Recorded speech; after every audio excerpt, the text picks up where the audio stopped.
Bonjour les belles âmes. Eh bien, comme annoncé hier, je vais vous faire une petite vidéo sur le sommeil. Alors, cette vidéo n'est basée que sur mon expérience, en aucun cas elle est scientifique ni médicinale. C'est juste des choses que j'ai testées, que j'ai constatées au fur et à mesure de mes expériences et de ce que je vivais. Donc voilà, donc les premiers points qui favorisent une bonne nuit réparatrice, eh bien, il faut déterminer l'heure à laquelle est votre premier cycle de sommeil. Moi, j'ai constaté que lorsque j'insiste le soir à regarder une émission ou un film, je me dis oui, à 22 heures, il y a tel film, ça m'intéresse. Eh bien, en fait, ma nuit, elle est fichue parce que j'ai loupé mon premier cycle de sommeil qui est pour moi 21 heures. Donc, si je fais dodo à 21 heures, je passe une super bonne nuit. Si j'attends 2 heures du matin, eh bien, c'est fichu, je ne m'endors pas. Je ne m'endors plus ou je dors 1 heure et puis c'est fini. Donc bien déterminer l'heure à laquelle est votre premier cycle de sommeil. Pour vous, c'est important. On est tous différents. Donc certaines personnes vont attendre 23 heures, 1 heure du matin et vont pouvoir dormir 5-6 heures d'affilée sans. Voilà. Et moi, c'est pas le cas. Donc il faut que je m'endorme de bonne heure. Donc voilà, c'était juste l'exemple. Après, vous en faites ce que vous voulez. Ensuite, ce que je fais depuis quelques temps, c'est que juste avant de me coucher, en fait, je prends un grand verre d'eau. Et je me suis rendu compte que c'était efficace parce que quand je n'en prenais pas, eh bien, je me réveillais la nuit et il fallait que j'en prenne un. Donc je ne sais pas, je ne suis pas du tout scientifique pour donner la raison, mais moi je sais qu'il me faut mon verre d'eau avant de me coucher. Voilà. Le mental. Alors là, on va venir à la gros travail à faire, la grosse chose à travailler et en conscience en plus, c'est le mental. Le mental. Donc, ce que je fais depuis quelques temps, c'est que mon cerveau, en fait, je l'ai appris la semaine dernière, mais je faisais ça, c'est que mon cerveau, dans ma respiration, je calme mon mental dans l'expire et je vois, j'ai l'image en fait, que mon cerveau s'abaisse. Et la semaine dernière, on m'a dit effectivement c'est un muscle. Il faut imaginer que son cerveau est un muscle et le muscle, on l'aplatit et on le libère et on le vide. Et donc en fait, moi je sais que ça fonctionne parce que là du coup, toutes les tensions disparaissent en fait. Donc je vois carrément, je vois en fait, j'ai l'image de ça quand je ferme les yeux, que j'expire.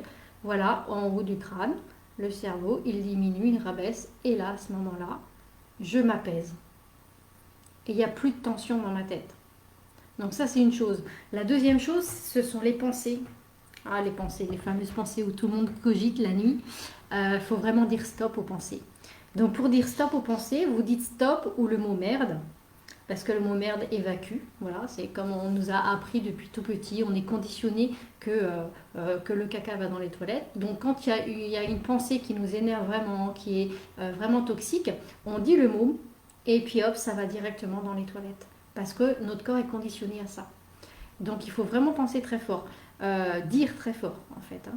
Et puis les pensées, si elles persistent, ou si vous visionnez les événements du lendemain, ou si vous visionnez la journée qui vient de s'écouler, eh bien vous vraiment les pensées, vous les voyez comme un nuage en fait qui passe et qui s'en va. Vous ne vous attardez pas sur les pensées, vraiment vous les laissez passer, quitte à balayer un petit peu, vous faites ça avec devant vos yeux, vous faites ça, et puis vous les laissez passer, mais il faut les regarder de loin et voilà, ne remettez pas le mental dedans. Vraiment, laissez passer les pensées. Ça, c'est hyper important. Autre chose aussi, si dans la journée vous avez eu quelque chose qui vous a énervé un petit peu, faites le Ho'oponopono. Alors le Ho'oponopono, vous pensez très fort à la personne ou à la situation, vous faites vous le dites, Ho'oponopono, désolé, pardon, merci, je t'aime. Avec beaucoup d'amour, vous insistez, vous répétez la phrase Ho'oponopono, Ho'oponopono, désolé, pardon, merci, je t'aime. Et hop, et du coup, vous apaisez ce qui s'est passé dans la journée avec la personne et ça s'en va. De la même manière que le nuage, vous laissez passer et ça s'en va. Voilà. Il y a aussi au niveau du réveil, si vous avez peur de ne pas vous réveiller, ou alors moi je me suis rendu compte depuis toujours, en fait, depuis toujours, quand j'ai une heure à laquelle je dois me réveiller, je le mets dans ma tête avant de m'endormir et je me dis demain il faut que je me réveille à telle heure. Et ça marche. Depuis toute petite, ça fonctionne comme ça. Donc je ne sais pas si vous êtes comme ça, mais moi ça fonctionne comme ça. Donc soit vous vous faites confiance en disant demain matin je me réveille à 8 heures, demain matin je me réveille à 7 heures. Et comme ça en fait, vous vous programmez et vous passez la nuit tranquille. Vous vous souhaitez une bonne nuit, vous dites rendez-vous demain à telle heure. Ou alors vous êtes complètement tranquille, vous faites confiance au réveil, vous le mettez et puis vous vous endormez en vous souhaitant une bonne nuit. Rendez-vous demain.